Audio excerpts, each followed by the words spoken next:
Alright, I've mentioned the finals 2 videos in a row now, like some clingy ex-boyfriend, so I guess it's finally time to dedicate a full video to it. Although, this game tends to get a "this FPS is underrated" video about every 2 months, so I apologize in advance if I unintentionally regurgitate points that have been hammered home. For once, those videos aren't sensationalist clickbait, they're 100% correct, and I'm here to show you why. Let's begin. My renewed addiction to the finals lately wasn't planned. I saw that Season 11 was releasing and how captivating the new map looked, but it was only when I was making my destruction video and had to go into the finals to record footage that I found myself sucked in once again. I was so desperate to stop making the video and play the game instead. I originally played when the game was first released back in December 2023, and despite it being an experimental type of FPS, it's shocking how much they got right back then.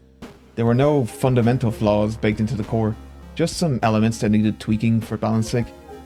These balance issues are the type that can't be caught until an established player base with a lot of play hours unearth the issues over time.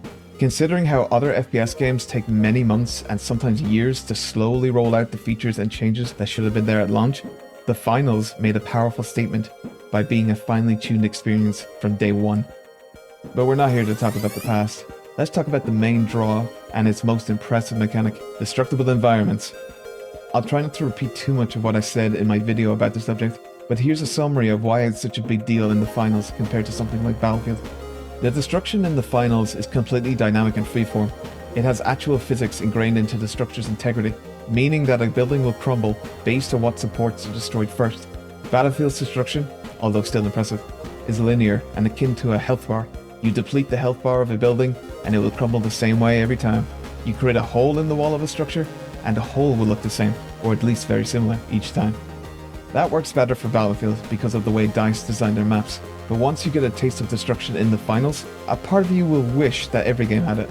I've got about 150 hours of playtime in the game, and it still provides jaw-dropping moments and close calls. There's nothing more satisfying than knowing that there are enemy players on the other side of the wall, thinking they're safe behind cover, all reinforced, and then I take a sledgehammer to the wall and rain chaos. They could have left the destructible environments as is, and it would still be impressive, but they incorporated them into the strategies and objectives of the game. The objectives are not in fixed positions. They can move, fall over, and be manipulated with tools such as the anti-gravity device, bounce pads, and winch claw. This means that destroying the floors underneath the objective to get it to fall down is a viable and common strategy.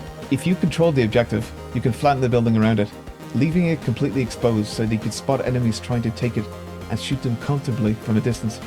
Dynamic destruction allows for near endless experimentation and unpredictability, and it's better to experience it for yourself instead of me listing out all the strategies that I've tried. That's all well and good, Mr. Dead End, but what's the shooting like in this first-person shooter?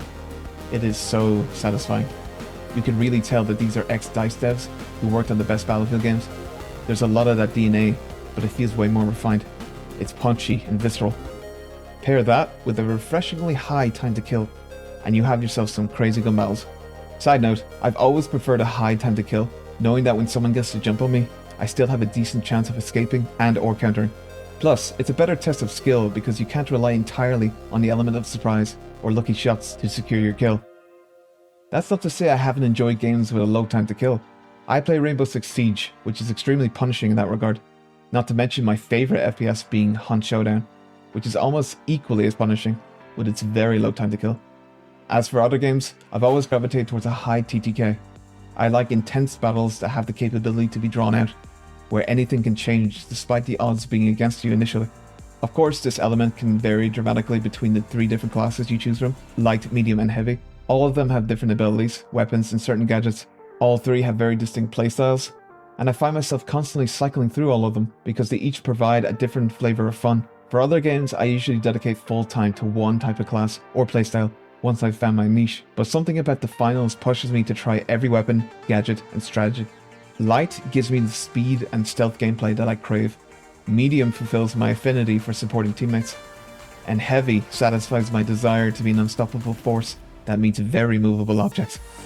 Despite the variety of tools on display, Embark Studios made a very bold decision by restricting you to one gun at a time. There are certain times in life where restriction is the biggest fuel for creativity. This is one of those times. You can't rely solely on your weapon to win every fight.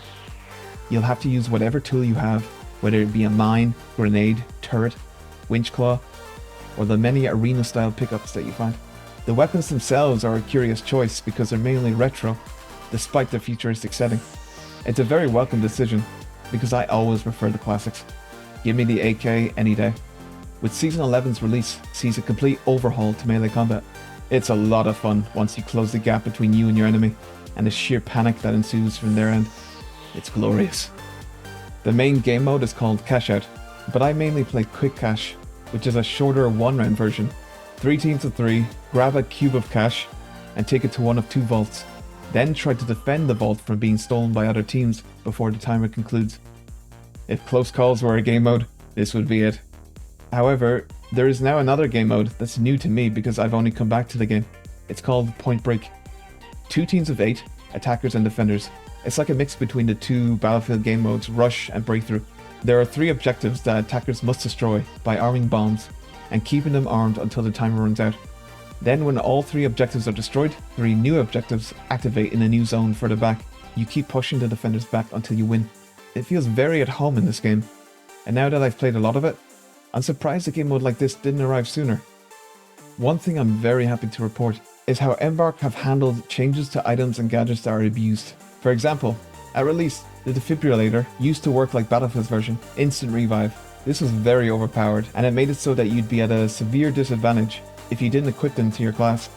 But now, the defibrillator starts the revive process, but it takes a few seconds to rematerialize, and then, when you are revived, you can't use your gadgets or passives for a few seconds while your health is halved.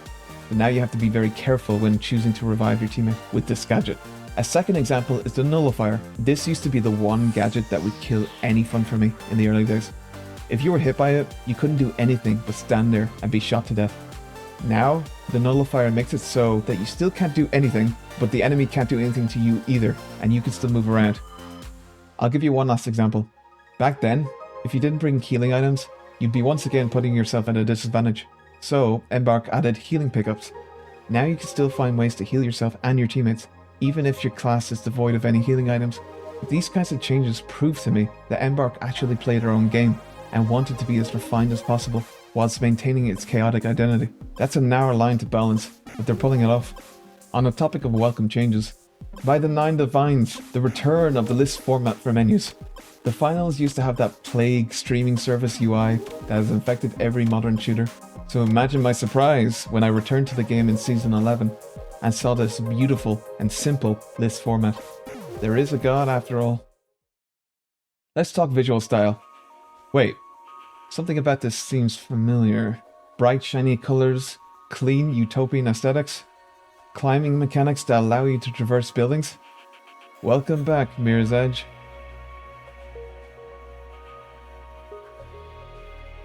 Okay, the climbing part was a reach. The finals doesn't have the full parkour system of Mirror's Edge, but you can still climb well above head height. And the visual style emulating a lot of Mirror's Edge is no accident. It was intentional. These are ex-developers of not only Battlefield, but Mirror's Edge also. What a genius move to bring back what makes Mirror's Edge so gorgeous to look at even to this day. The finals is the most visually pleasing FPS I've ever seen, at least in terms of art style mixed with fidelity. It truly boggles my mind that you can have a game look this crazy good, with advanced destructible environments, and run flawlessly, even when everything's crumbling around you. Then your mind boggles even further when you realize that this was all done in Unreal Engine 5 without any of the common symptoms associated with games that use the same engine. Between this and Embark's other game, Arc Raiders, it's clear that they are masters of optimization.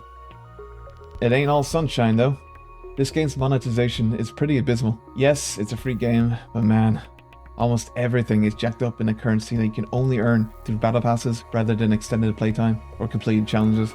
Admittedly, their selection of skins, banners, animations, etc. are outstanding. They're so well made. But I wish they'd cool down on the pricing, or at least give me other ways to earn the cosmetic currency. Maybe there is a way that I've missed. If so, I welcome the correction.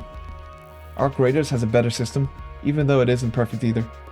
Despite all of that, it still amazes me that the most unique modern FPS with this much to offer is free to play.